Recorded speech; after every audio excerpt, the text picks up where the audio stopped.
சின்ன மருமகள் சீரியல் இன்னைக்கான எபிசோடில் சேது குழந்தைய குளிப்பாட்டி ரெடி பண்ணிட்டு இருக்காங்க. அப்போ ஐஸ்வர்யாவும் வந்து என்ன பண்ணுறீங்க அப்படின்னு சொல்லி கேட்குறாங்க. சேதுவும் பார்த்தா எப்படி தெரியுது குழந்தைய ரெடி பண்ணிட்டு இருக்கேன் அப்படின்னு சொல்கிறாங்க. ஐஸ்வர்யாவும் நானும் உங்கள் கூட சேர்ந்து இதெல்லாம் பண்ணவா அப்படின்னு சொல்லி கேட்குறாங்க.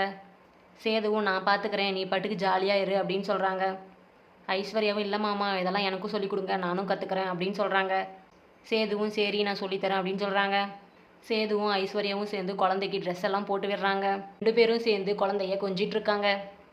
சேதுவும் குழந்தைய எப்படி பிடிக்கணும் அப்படின்னு சொல்லி ஐஸ்வர்யாவுக்கு சொல்லி தந்துட்டு இருக்காங்க. குழந்தைய ஐஸ்வர்யா கையிலையும் கொடுத்துட்றாங்க. ஐஸ்வர்யாவும் பயந்துக்கிட்டே குழந்தைய கையில் வாங்கிடுறாங்க. குழந்தையும் ஐஸ்வர்யா கையில் இருக்கும்போது அழுந்துட்டு இருக்காங்க. சேதுவும் அழுவாத இது யாரும் இல்லை உன்னுடைய சின்னம்மா தான் அப்படின்னு சொல்கிறாங்க. ஐஸ்வர்யாவும் சின்னம்மாலாம் வேணாமாம்மா இவன் நான் ஐஸ்வர்யாரையும் கூப்பிடணும் அப்படின்னு சொல்கிறாங்க. சரின்னு 2 பேரும் குழந்தைய வச்சிட்டு இருக்காங்க. அப்போன்னு பார்த்து குழந்தை ஐஸ்வர்யா மேலே பாத்ரூம் போயிடுறாங்க. சேதுவும் கையை தட்டிட்டு சிரிச்சிட்டு இருக்காங்க. ஐஸ்வர்யாவும் சேதுக்கிட்ட குழந்தைய கொடுத்துட்டு உடனே பாத்ரூம் போயிடுறாங்க. ஐஸ்வர்யாவும் பாத்ரூம் போயிட்டு வராங்க. சேது ஐஸ்வர்யாவை ஒரு மாதிரியே பார்த்துட்டு இருக்காங்க. ஐஸ்வர்யாவும் இல்லை மாமா எனக்கு முன்னாடி இதெல்லாம் பழக்கம் இல்லை அதான் பாத்ரூம் போகவும் ஒரு மாதிரி ஆயிடுச்சு அப்படின்னு சொல்கிறாங்க.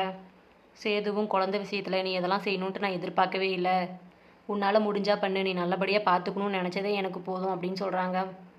சேதுவும் குழந்தைய தூக்கிட்டு அங்கேருந்து போயிடுறாங்க.